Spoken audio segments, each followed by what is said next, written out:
Buenas, si eres seguidor habitual de este canal, te preguntarás qué hago publicando un vídeo en miércoles cuando lo habitual es que lo publique el viernes a las 12 de la mañana hora española.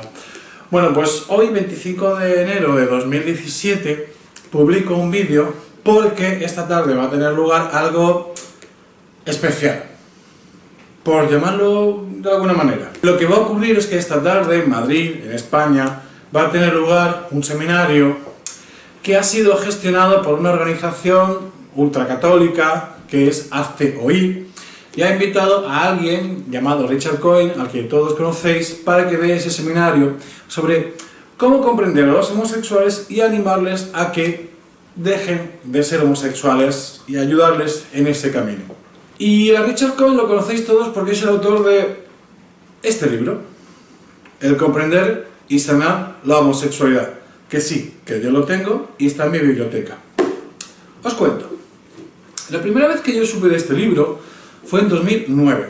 Yo entonces era el coordinador de formación del voluntariado de la Coordinadora Gay Lesbiana de Cataluña y estuve preparando una bibliografía para recomendar a quienes hacían el curso de voluntariado que tuvieran libros de referencia y tal.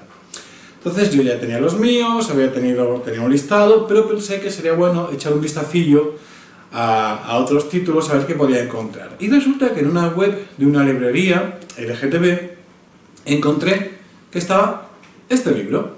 Se vendía en la web de una librería LGTB y además explicaban perfectamente bien por qué. Decían, todos debemos saber bien cuando alguien critica lo que hacemos o lo que somos, en base a qué argumentos los hace, porque es imposible poder debatir, discutir, es imposible ofrecer una explicación alternativa y más cierta si nosotros desconocemos qué es lo que hacen los demás o qué dicen los demás.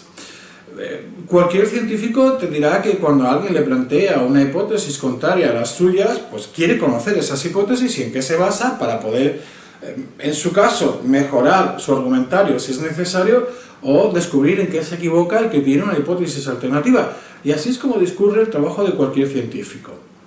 A mí me pareció que esa explicación que daba esa web era perfectamente comprensible. No fue entonces cuando me lo compré. Lo compré más adelante para un proyecto personal que tiene que ver con este vídeo que os estoy publicando hoy. Lo primero que me hizo mucha gracia es que aquí anuncian como un gran éxito que han vendido 7.000 ejemplares en 10 ediciones. Yo llevo más de 7.000 ejemplares con solo 3 ediciones y esto lo digo desde la modestia y humildad de... Bueno, el ego de los autores ya sabéis cómo es. Pero es muy significativo. Bueno, serán ediciones muy cortitas, de 200, 300 ejemplares y bueno, pues así van vendiéndolo. Entonces, bueno... me lo compré porque evidentemente quería saber qué era exactamente lo que decía aquí dentro y quería estudiarlo. De hecho, el libro está lleno de mis anotaciones por aquí, que digo, que no sé cuántos, que me parece, no enseñaré el contenido porque no quiero que me vengan con tonterías de denuncias de copyright, pero bueno, que lo he estudiado de cabo a rabo como corresponde a alguien que se toma en serio su trabajo. Y he hecho un vídeo, para contaros qué es lo que dice este señor y explicaros por qué todo lo que cuenta aquí es como mínimo, bueno, como mínimo mentira, porque además esa es otra cosa. Si tú estás viendo este canal por primera vez no sabrás quién soy yo, así que me presento. Yo soy Gabriel J. Martín, soy psicólogo, me he especializado en psicología afirmativa gay y entre otras cosas, además de escribir libros y llevar una consulta y tener este canal en YouTube, resulta que soy el coordinador del grupo de trabajo de psicología afirmativa LGTB del Col·legi Oficial de Psicologia de Catalunya y soy representante del Consejo General de Psicología de España, es un consejo estatal, para la red de profesionales expertos en psicología afirmativa LGTB de la American Psychological Association. Eso significa más o menos que en el ámbito latino no hay otro psicólogo que sepa tanto de homosexualidad como yo. Y en base a esa responsabilidad que supone desempeñar estos cargos y lo que sé sobre la homosexualidad, voy a hablar con vosotros de este libro y los seminarios que organiza Richard Cohen y estas organizaciones tan ideologizadas. Lo primero que encontré En este libro, la portada sí la puedo enseñar porque esto está disponible en cualquier biblioteca, librería, bueno, cualquier no, la verdad que no sé en ningún sitio, tengo que comprarlo por internet porque esto no hay ningún librero serio que te lo venda y me ha costado un poquito conseguir mi copia, no creas que es tan sencillo que te lo manden a casa, no es fácil, no lo tiene todo el mundo a la venta y bueno, de hecho no lo tiene nadie a la venta, tienes que pedirlo, ellos te lo piden al proveedor y entonces ya te lo traen, o sea que esta es otra película. Bueno, pues lo primero que he encontrado en este libro, cuando él habla de su relato personal, es mucho dolor, mucho vacío existencial y mucho dolor. Esto, cualquier persona que indague un poco en Google sobre la vida del autor, de Richard Cohen, encontrará cosas curiosas, ¿no? Acerca de que pertenece a una secta, que el líder de esa secta fue quien le dijo que se tenía que casar con la mujer con la que se casó.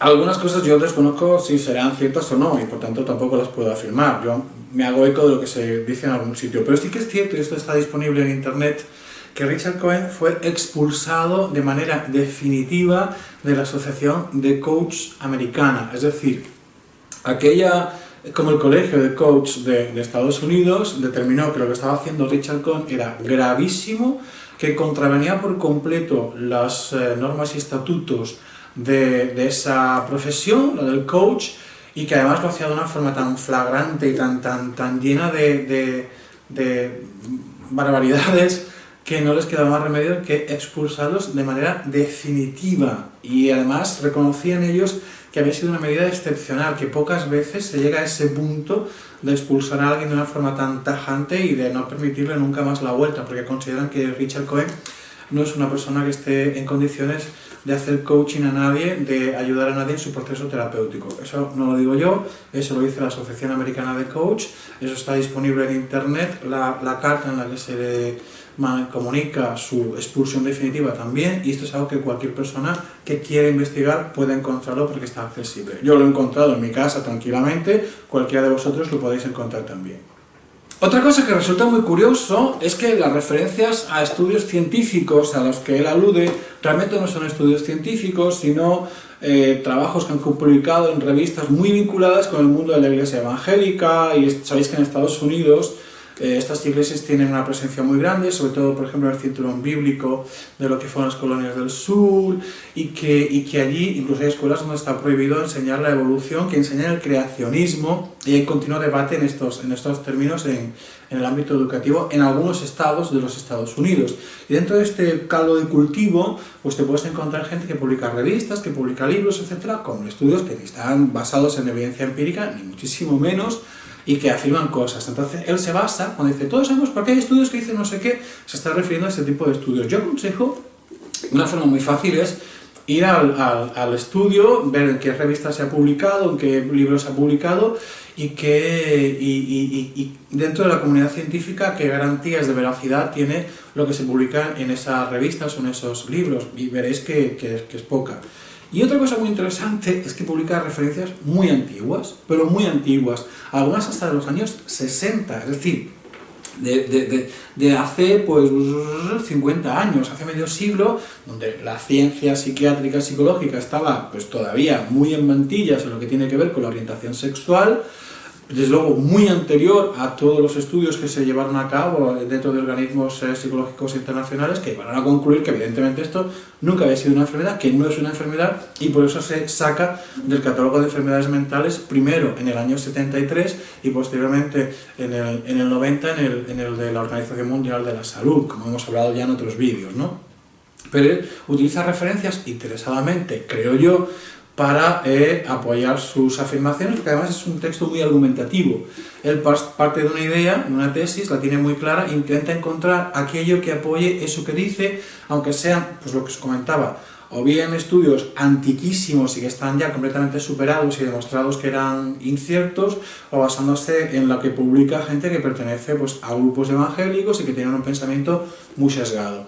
Con lo cual, lo que sería el background que decimos en ciencia, lo que sería aquello lo que se sustenta él, está mínimo, pues por ser suaves y utilizar un eufemismo, desactualizado.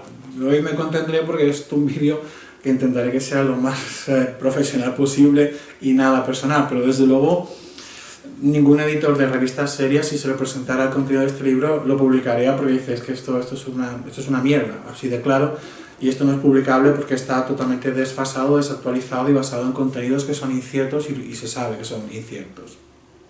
Dentro de esa argumentación que comentaba anteriormente, comete varios errores. En primer lugar, comete el error de la sobregeneralización, es decir, toma un caso, habitualmente caso único, 2 casos, 4 casos, y con ello él pretende construir toda una teoría que explique la totalidad del conjunto de una población. Eso es un error que se comete habitualmente en el ámbito de la clínica, eso es cierto también, se hace mucha crítica a los informes de caso único, que es como se llama, y que tiene que ser posteriormente comprobado con estudios donde las muestras sean muy amplias y sean realmente representativas, con cientos o miles de sujetos participando en el estudio, en la encuesta, en lo que sea que se haga, pero que den más representatividad, es decir, que no estén hablando de que en esas personas concretas que tienen esa vida concreta, que han vivido esas circunstancias concretas, las cosas son así. Pues puede ser, pero no son representativos de la población general. Entonces él utiliza esos casos para hacer su teoría, que luego te la venden como todos los homosexuales son así, y comete ese sesgo, comete ese error de sobregeneralización. Y luego comete otro error, a lo largo de todo el libro, hay dos errores que aparecen continuamente.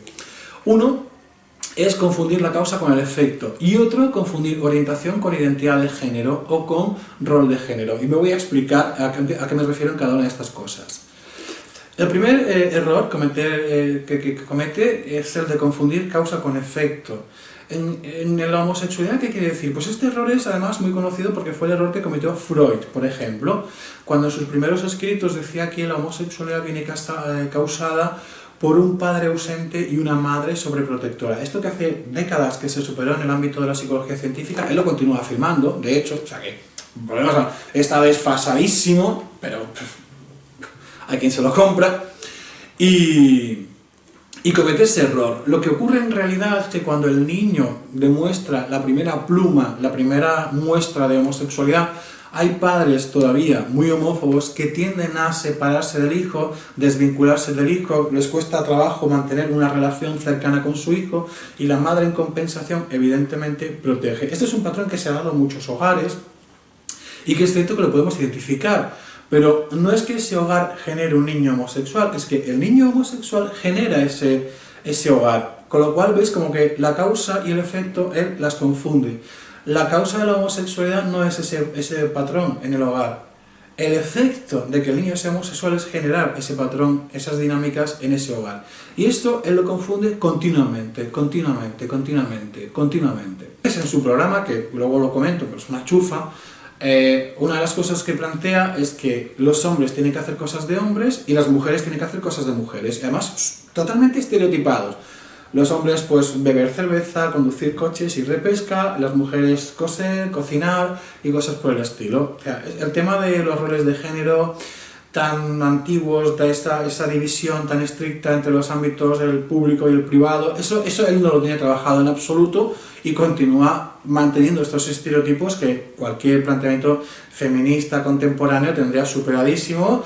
Hombres y mujeres somos iguales, podemos hacer las mismas cosas y no existe esa división de ámbitos en absoluto que este señor está promoviendo y que además confunde con ser homosexual. Para él ser homosexual es tener pluma, hacer cosas que pertenezcan al otro sexo. Él no entiende qué es realmente la homosexualidad, porque de hecho la definición, cuando habla de homosexualidad, en ningún momento habla de me enamoro de él, habla continuamente de conductas sexuales, y ese es un error que también aparece y del que sí que me gustaría dedicarle un poquito más de tiempo, un par de frases. Cuando habla de aquí testimonios de personas que han vivido pues situaciones que les han conducido a querer dejar de ser homosexuales y que forman parte de sus programas y ya son pues parte de su equipo y tal, ¿no? Y tienen todos un patrón muy similar. En todos aparece el estrés postraumático, es gente que ha vivido su homosexualidad de una forma muy traumática, su entorno no ha aceptado su homosexualidad, son personas que han sufrido mucho y que han quedado con un deterioro psicológico y emocional muy evidente que no han sabido afrontar. Lo que ocurre es que en lugar de intentar solucionarlo entendiendo que el problema era la homofobia de su entorno, ellos han crecido convencidos de que el problema era su homosexualidad y que por tanto la gente que los machacaba tenían razón. Hay un reconocimiento implícito de que ellos tenían razón para rechazarles porque ser homosexual es una cosa mala, entonces tú tienes que dejar de ser homosexual. Fijaros, es un proceso de victimización, síndrome de Estocolmo, para que me entendáis algunos, donde la persona homosexual asimila los argumentos de su verdugo y se victimiza tanto que finalmente consiente en hacer aquello que el verdugo le está pidiendo, que en este caso es dejar de ser homosexual. Con lo cual, son vulnerables a este tipo de magufadas, porque es una magufada donde te están vendiendo que puedes cambiar algo que nace contigo y que muere contigo y que sabemos perfectamente que no se puede cambiar. Pero bueno, la cuestión es que estas personas están muy desesperadas, hay muchísimo dolor en sus vidas, hay estrés postraumático, significa que han vivido vidas muy traumatizantes y estas personas necesitan desesperadamente algo que les ayude a cambiar su situación. Hay algo muy importante y que sí que me ha llamado mucho la atención y que creo que explica gran parte de por qué algunas personas acuden a estos sitios. Richard Cohen, su equipo, la gente que está alrededor de, ofrecen algo que estas personas nunca han tenido, y es un grupo que les acepta incondicionalmente. Esas personas que han vivido tanta homofobia en su entorno jamás en la vida se han sentido queridas incondicionalmente. Se las quería a condición de que no fueran homosexuales. Sus propios padres los han rechazado, les han pegado en el colegio. Evidentemente estas personas sufren mucho, tienen mucho dolor, lo están pasando muy mal. Lloran, se deprimen, tienen miedo, lo pasan fatal. Y de repente llegan a un sitio donde ya no solo es que te digan que te van a curar, sino que te abrazan, que te acogen, que te dan una familia, algo que no has tenido nunca. Claro, tú que estás tan solo, tan deteriorado, tan hecho mierda, llegas a un sitio donde te dicen que te quieren, que te valoran y que te van a dar ese acogimiento que tú nunca has tenido, pues evidentemente las personas se aferran a eso y hay que entenderlas, hay que empatizar con ellas y comprender que lo que les ocurre realmente es que están muy solas, que se sienten muy solas y que por eso son víctimas vulnerables de estas sectas y de otras sectas. Porque los heterosexuales que pasan por vidas también traumáticas, pues también acaban en sectas.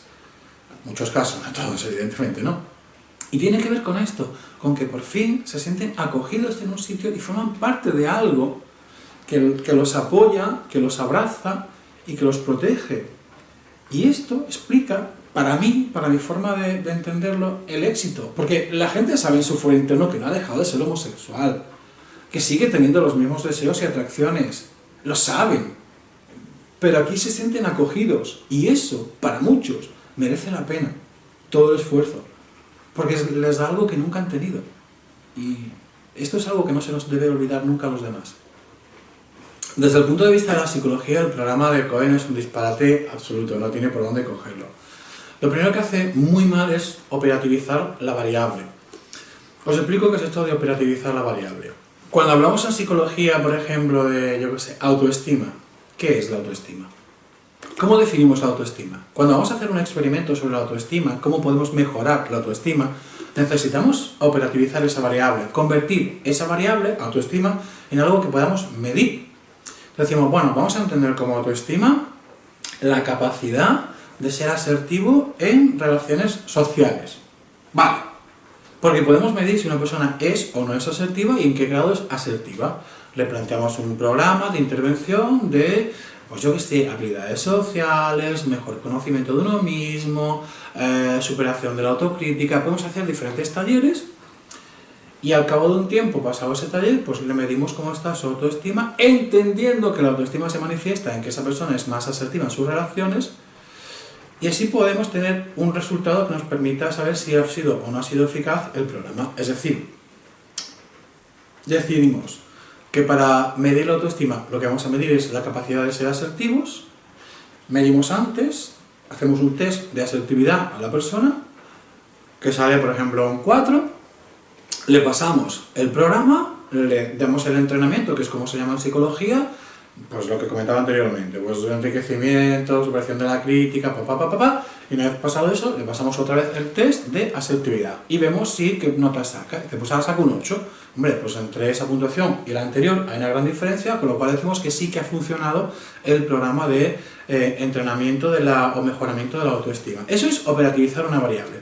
Entonces, ¿qué es lo que hace mal Cohen? Bueno, pues os lo cuento. Lo que hace él básicamente es modificar la expresión del afecto. Entonces, reprime por completo la expresión de la sexualidad, y lo que sí incide mucho y se enfoca es en la expresión del afecto, pero llama afecto sano, porque no es sexual. Entonces tú puedes abrazarte a otros hombres, tener contacto físico con otros hombres, pero intentando por todos los medios reprimir la expresión sexual.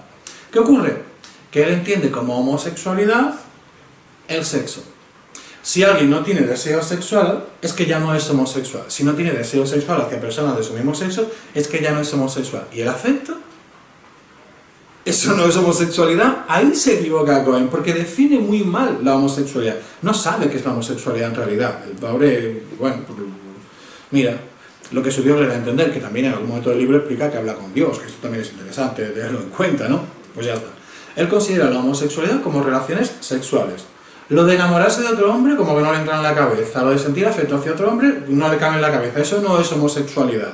Entonces, al operativizar tan mal la homosexualidad, lo que hace es medir si se provocan cambios o no en algo que en realidad tampoco tiene que ver con la homosexualidad y, evidentemente, continúa manteniendo igual todo lo demás. ¿Qué es lo que hace? Pues lo que decía anteriormente, modifica los comportamientos estereotipados de género. Entonces, su programa básicamente consiste, uno, en meterse en la cabeza que ser homosexual es una enfermedad que proviene de heridas de la infancia. 2. Controlar la expresión del afecto y reprimir la expresión de la sexualidad. 3. Rezar mucho, porque además estamos muy vinculados a una iglesia evangélica. Y por último, realizar conductas estereotipadas de género y reprimir aquellas conductas que estereotipadamente pertenecen al otro sexo. En cuanto al primer punto, y desde la visión científica, Richard Cohen comete un error imperdonable, pero bueno, todo el texto está lleno de errores imperdonables desde el punto de vista de la ciencia, y es que él lleva a cabo una sobregeneralización extremada acerca de cuáles son las causas de la homosexualidad.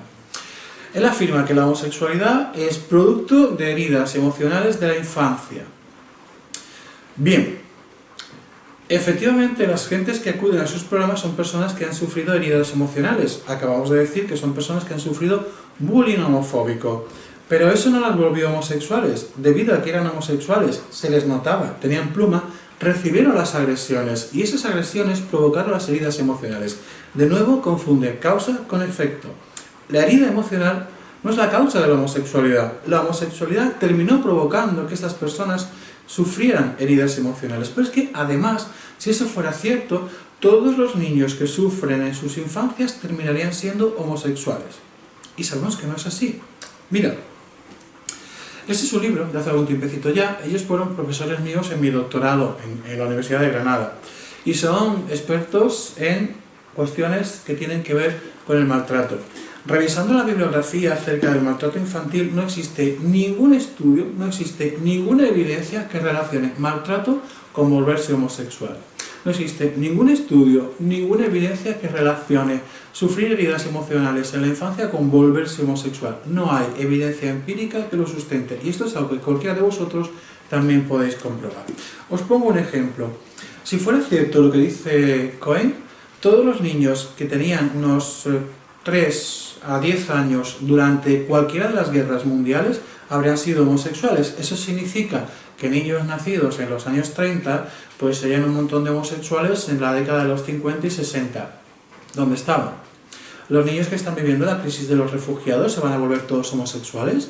Los niños que huyen de sus países en guerra, los niños que salen, que cruzan el Mediterráneo en patera, pierden a sus padres, se vuelven todos homosexuales. ¿De verdad nos podemos creer lo que dice este señor de que la causa son las heridas emocionales? Como veis, es imposible. Eso no se sustenta ni en base a la lógica ni en base a la evidencia empírica. Con lo cual, el primer punto, lo que sustenta todo su trabajo, es falso, absolutamente falso. Pero es que no hay por dónde cogerlo. El programa es un pestiño. Primero, que se basa en unas teorías sobre la personalidad que no tienen evidencia empírica, que están en algunos casos incluso totalmente denostadas. Luego, las tareas hace como 4 o 5 fases y esas fases consisten en hacer cosas. La fase tercera, pues aquello de curación emocional. Habla de la curación emocional, entendida desde sus parámetros, evidentemente, en la primera fase. En la segunda fase, continuación de las tareas de la primera fase. En la tercera fase, continuación de las tareas de la primera y de la segunda fase. Es decir, como, además, no tiene por dónde pillar esto desde un punto de vista de una buena estructura de un programa de intervención, es que no hay manera. Y insisto, es algo que podéis comprobar cualquiera de vosotros, o sea, que yo no le voy a decir a nadie que no compre un libro si eso le sirve para aprender dónde se están equivocando la gente que dice cosas sobre la homosexualidad como que es una enfermedad. Cuanto más sepáis, mejor para vosotros. Por último, unas palabras para las personas que caen víctimas de este tipo de programas. Según tengo entendido, él está bastante convencido de lo que está haciendo. De hecho, hay gente que lo conoce en primera persona y me lo dice. Él realmente cree que lo que está haciendo es lo que tiene que hacer y está convencido de lo que hace porque, bueno, él en su propia ideación fantasiosa, en su propia historia mental, realmente cree que es lo que está haciendo. Claro, evidentemente, una persona que tiene un trastorno pues cree que lo que le ocurre en su cabeza es cierto, sin lugar a dudas, ¿no? Pero me gustaría dedicar unas palabras ya no solo a él, sino a las personas que caen en redes como las de la organización esta ultracatólica que ha organizado este seminario. Y es que las personas que se sienten solas son muy víctimas, muy fáciles de este tipo de programas. Pensad una cosa, hay gente que está firmemente convencida de que el infierno existe y que Dios es un tipo con un sentido un poco curioso del humor que les hace ser de una manera que luego les prohíbe que lleven a la realidad porque como lo hagan los va a castigar con la condenación eterna y se pasa la vida entera poniéndolos a prueba. Creo que Dios tiene cosas mejores que hacer, si existe, que yo no tengo evidencia de su existencia, esa es otra historia. Pero entiendo que haya personas que necesiten aferrarse a la fe porque tienen mucho miedo, porque la vida es complicada y hay que tener creencia en algo a veces para poder seguir adelante. Y yo empatizo con ellos y respeto profundamente cómo lo hacen, pero no puedo respetar cuando esas ideas se convierten en semilla de odio y generan un discurso que intenta destrozar la vida de otras personas.